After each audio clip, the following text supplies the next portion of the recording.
Salut à tous et bienvenue sur la chaîne. Aujourd'hui on va parler d'un sujet qui a fait couler beaucoup d'encre et coûter des milliards de dollars, le métavers de Meta. Vous vous souvenez? Et il y a à peine quelques années, c'était la révolution annoncée, le futur d'Internet, la prochaine grande étape de notre vie numérique. Mark Zuckerberg était tellement convaincu qu'il a même renommé son entreprise, passant de Facebook à Meta. On nous promettait un monde virtuel immersif, où on pourrait travailler, jouer, socialiser, bref, vivre une seconde vie, mais avec des avatars sans jambes au début. Le battage médiatique était énorme, des conférences de presse, des démos futuristes, des investissements colossaux, on parlait de dizaines de milliards de dollars injectés dans cette vision.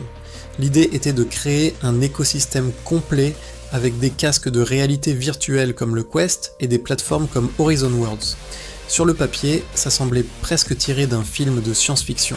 Qui n'aurait pas été intrigué par la promesse de pouvoir assister à un concert ou visiter un musée depuis son salon en se sentant réellement sur place? La promesse était belle et l'ambition gigantesque. Mais voilà, entre la promesse et la réalité, il y a souvent un fossé. Et dans le cas du métavers de Meta, ce fossé ressemble plutôt à un canyon, malgré tout l'argent et le marketing investi. L'adoption par le grand public n'a tout simplement pas suivi. Horizon Worlds, la plateforme sociale phare de Meta, est restée largement déserte. Les utilisateurs se plaignaient de graphismes décevants, d'un manque de choses intéressantes à faire et d'une expérience globale assez maladroite. Soyons honnêtes, beaucoup ont trouvé ça plus ennuyeux qu'autre chose. Même les employés de Meta, selon certaines fuites, n'étaient pas très enthousiastes à l'idée d'y passer du temps. Alors pourquoi cet échec? Plusieurs raisons.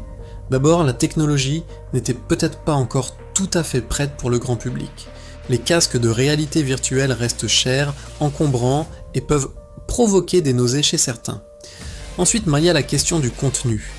À quoi bon avoir un monde virtuel s'il est vide et sans intérêt?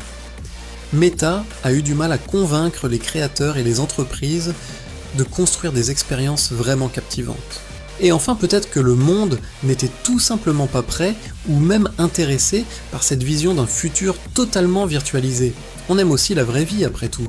Face à cette réalité, Meta a dû changer son fusil d'épaule. Discrètement mais sûrement, le mot métavers a commencé à disparaître des communications de l'entreprise. À la place, un nouveau mot magique a fait son apparition. Intelligence artificielle. C'est le nouveau cheval de bataille de Mark Zuckerberg. L'entreprise pivote massivement ses ressources et son discours vers l'IA, qui semble être un pari beaucoup plus sûr et rentable à court terme.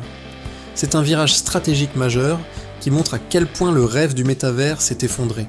Ce projet qui devait définir le futur de Meta est maintenant relégué au second plan, presque comme un souvenir un peu gênant d'une ambition démesurée.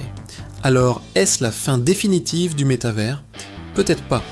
L'idée d'univers virtuel immersif reviendra sûrement sous une autre forme, peut-être avec une meilleure technologie et des usages plus clairs. Mais pour Meta, cette première tentative a été un échec cuisant qui a coûté une fortune. C'est une leçon d'humilité pour la Silicon Valley. On ne peut pas toujours forcer le futur à arriver, surtout quand les gens n'en veulent pas encore. Voilà pour ce petit retour sur la saga du métavers de Meta. Qu'en pensez-vous? Aviez-vous cru à cette révolution? Dites-moi tout en commentaire, ça m'intéresse beaucoup d'avoir votre avis. Si cette vidéo vous a plu, n'oubliez pas de laisser un pouce bleu, ça aide énormément la chaîne. Et bien sûr, abonnez-vous pour ne pas manquer les prochaines analyses. Merci d'avoir regardé et à très bientôt